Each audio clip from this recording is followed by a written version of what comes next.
ప్రభునందు ప్రియమైన సహోదరి సహోదరులారా, మరొకసారి మిమ్మల్ని ఈ విధంగా కలుసుకోవడం నాకు ఎంతో సంతోషంగా ఉంది. ప్రభు మనకి అనుగ్రహించిన ఈ యొక్క గొప్ప కృపను బట్టి దేవునికి స్తుతులు చెల్లిస్తున్నాను. ఈరోజు చూడాలని అనేకులు ఆశపడ్డారు, కానీ దేవుడి యొక్క దయా సంకల్పం వల్ల మాత్రమే మనం ఈరోజు సజీవంగా ఉన్నాం. ఆయన మాటలు మరొకసారి మనం వినడానికి దేవుడిచ్చిన అవకాశాన్ని బట్టి దేవునికి కృతజ్ఞతలు చెల్లిద్దాం. ఈరోజు దేవుని వాక్యాన్ని మనం చూసినట్లయితే యాకోబు పత్రిక 4వ అధ్యాయము 7వ వచనము, దేవునికి లోబడి ఉండుడి, అపవాదిని ఎదిరించుడి, అప్పుడు వాడు మీ యొద్ద నుంచి పారిపోవును. Submit your selves then to God, resist the devil and he will flee from you. James chapter 4:7. ప్రియమైన వారలారా, దేవుని యొక్క వాక్యం చాలా సుస్పష్టంగా సెలవిస్తుంది, దేవునికి మనం లోబడి ఉండాలి అని. ఒక అడవిలోనంట ఒక సింహం ఉంది, దానికి 2 పిల్లలు ఉన్నాయి. అయితే చిన్న పిల్లలుగా పుట్టిన సింహం పిల్లలకి ఆ తల్లి ట్రైనింగ్ ఇస్తూ ఉంది, ఎలా ఈ యొక్క అడవిలో మనం సర్వైవ్ అవ్వాలి, అనేక రకాలైన జీవులు ఉన్నాయి కదా, వాటిని మనం ఎలా ఎదిరించాలి, ఎలా మనం జీవించాలి, ఎలా వేటాడాలని. ఈ విధంగా ఆ యొక్క అడవిలో ఉన్నటువంటి ఆ సింహం తన పిల్లలకి ట్రైనింగ్ ఇస్తూ ఉంది. అయితే దానిలో ఉన్న ఒక పిల్ల తన తల్లి ఇస్తున్నటువంటి ఆ ట్రైనింగ్ని యాక్సెప్ట్ చేసి లోబడి ఆ మాటలు వింటూ తల్లి ఏ విధంగా అయితే చెప్తూ ఉందో ఆ విధంగా చేయడానికి ఇష్టం చూపిస్తుంది. ఇంకొక సింహం పిల్ల ఉంది, అదేం చేస్తుందంటే మా మమ్మీ ఎన్నో చెప్పిద్దిలే, నేను ఏదో ఒక పని చేసుకుంటా అని చెప్పి తన యొక్క తల్లి మాటలు వినకుండా లోబడకుండా దానికి ఏది ఇష్టమో అదే చేసుకుంటూ వెళ్తూ ఉంది. అయితే ఒకానొక సమయంలో ఏమైంది అంటే, ఒక నక్కల గుంపు ఒకసారి ఆ ప్రాంతానికి వచ్చినప్పుడు ఈ యొక్క సింహం పిల్ల ఒక్కటే మిగిలిపోయింది. దీనికి ఏమీ అర్థం కావట్లే, ఏం చేయాలో అర్థం కావట్లే. దీని ఫ్రెండ్షిప్ అంతా కూడా అల్పమైన వాటితోనే ఉంది. సో ఇది అరిస్తే పిల్లిలాగా అరుస్తుంది, లేకపోతే కుక్కలాగా అరుస్తుంది, కానీ సింహంలాగా అరవలేకపోతుంది. కానీ ఏదైతే తన తల్లికి లోబడిన సింహం పిల్ల ఉన్నదో అది వచ్చి గాండ్రించగానే అక్కడ ఉన్నటువంటి ప్రతిదీ కూడా నక్క కూడా పారిపోయింది. ఎందుకు నేను ఈ యొక్క మాటలు లేదా చిన్న స్టోరీ చెప్పానంటే, ఎప్పుడైతే మనం దేవునికి లోబడతామో అండి, అప్పుడు అపవాదిని ఎదిరించే శక్తి మనకు వస్తుంది. చాలాసార్లు విశ్వాసులు సమస్య రాగానే, ఇబ్బందులు రాగానే, శోధనలు రాగానే భయపడిపోతూ ఉంటారు. అయ్యో మా జీవితంలో ఎందుకు ఈ సమస్య వచ్చింది, ఎందుకు ఈ ఇబ్బంది వచ్చింది, ఎలా దీన్ని ఎదిరించాలని సతమతం అవుతుంటారు. కొంతమంది మాత్రం, ప్రాముఖ్యంగా నేను చెప్తున్నాను, కొంతమంది మాత్రం వాక్యానుసారంగా జీవిస్తూ ఆ వాక్యాన్ని ఎరిగిన వారు మాత్రం ఎటువంటి సమస్య వచ్చినా చాలా ఉల్లాసంగా ఉత్సాహంగా ఉంటారు, దేనికి కూడా భయపడరు. ఎందుకో తెలుసా? వారు దేవునికి లోబడ్డారు.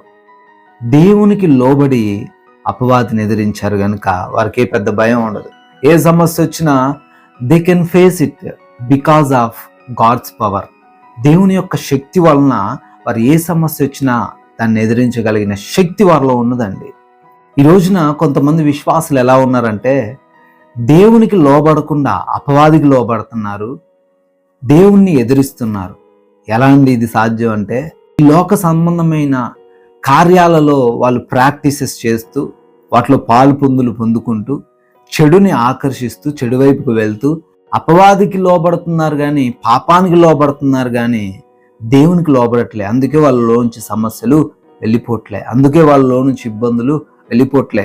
ఈరోజు నీ జీవితంలో కష్టం వచ్చింది, ఈరోజు నీ జీవితంలో ఇబ్బందులు వచ్చాయి, నీకు అనారోగ్య సమస్యలు ఎదురయ్యాయి, నీ కుటుంబంలో శాంతి లేదు, సమాధానం లేదు, నీ యొక్క ఆర్థిక పరమైన ఇబ్బందులు కూడా నిన్ను చుట్టుముట్టేశాయి. వీటి నుంచి అలాంటి నేను బయటపడేదని నీలో క్వశ్చన్ ఉందేమో. ఈరోజు ఒకటే ఆన్సర్ దేవుడు చెప్తున్నాడు, వాటిని ఎదిరించగలిగే శక్తి నీలో రావాలంటే నువ్వు దేవునికి లోబడాలి. ఒకసారి యేసుక్రీస్తు లేని వారి సందర్భంలో శిష్యులు ఒక దయ్యాన్ని వెళ్ళగొట్టడానికి ప్రయత్నించారు, కానీ ఆ దయ్యం ఎంత వెళ్ళగొడుతున్నా వెళ్ళిపోవట్లే, ఎన్ని ప్రార్థనలు చేస్తున్నా వెళ్ళిపోవట్లే. యేసుక్రీస్తు వారు వచ్చి ఒక మాట, దయ్యం వెళ్ళిపోవాలగానే వెళ్ళిపోయింది. ఏంటండి దానికి రీజన్ అంటే, వారు ఇంకా వాక్యంలో స్థిరపడలే. అప్పుడు యేసుక్రీస్తు వారు చెప్తారు, ఉపవాసం వల్ల ఇది సాధ్యం.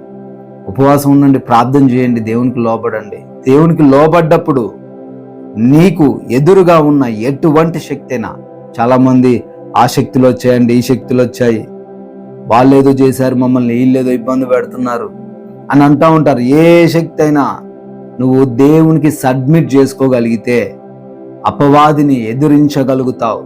ఏది కూడా నీకెంత మాత్రమూ హాని చెయ్యదు. హల్లెలూయా. ఈరోజు నీ జీవితంలో ఉన్న సమస్యలను బట్టి దుఃఖించకు. అయ్యో ఎలా ఎలా ఎలా అని చెప్పి నీలో నువ్వే కృంగిపోకు. దేవునికి లోబడు, అపవాదిని ఎదిరించు. అది ఏ సమస్య అయినా, అది ఎటువంటి కష్టతరమైన క్లిష్టతరమైన పరిస్థితి అయినా నిన్నేం చేయలేదు సహోదరి సహోదరుడు. ఎందుకంటే నువ్వు ఒక నార్మల్ పర్సన్వి కాదు, ఒక ఆర్డినరీ పర్సన్వి కాదు, నువ్వు దేవుని బిడ్డవు. హల్లెలూయా. మన దేవుడు యోధా గోత్రపు సింహమై ఉన్నాడు. Is not a ordinary person.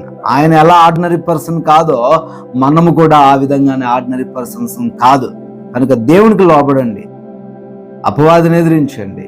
ఆయన గొప్ప కార్యాలు మీ జీవితంలో చేస్తాడు. మీ దగ్గర ఉన్న ఏది కూడా ఉండదు, అన్ని కూడా పారిపోబోతున్నాయి. హల్లెలూయా. ఆమేన్. వాక్య భాగాన్ని బట్టి ప్రార్థించుకుందాం. అందరూ కూడా ప్రార్థనలు ఏకీభవించండి. పరిశుద్ధుడైన దేవా స్తోత్రాలు, కృప కలిగిన తండ్రి వందనాలు. ఎస్ లార్డ్, మీకు లోబడి అపవాదిని ఎదిరించినట్లయితే, మా సమస్యలను ఎదిరించినట్లయితే ఏది కూడా మా ముందు ఎంత మాత్రము ఉండదని వాక్యం ద్వారా సెలవిచ్చినందుకు స్తోత్రాలు. అయా అవునయ్యా, కొన్నిసార్లు మాలో ఉన్న బలహీనతలను బట్టి, మాలో ఉన్న తండ్రి సమస్యలను బట్టి అయా మీకు లోబడే వారంగా మేము ఉండకుండా అయా అపవాదికి లోబడుతూ మిమ్మల్ని ఎదిరించేవారిగా, మీ మాటలు తృణీకరించేవారిగా ఉంటున్నాము. క్షమించండి ప్రభువా. ఈ ప్రార్థనలు ఏకీవిస్తున్న ఏ బిడ్డ అయితే ఒకవేళ అలా ఉన్నారేమోనైనా వారిని క్షమించండి. వారి ఇక నుంచి మీకు లోబడుతుండగా అపవాదిని ఎదిరించే శక్తిని, బలం దయచేయండి.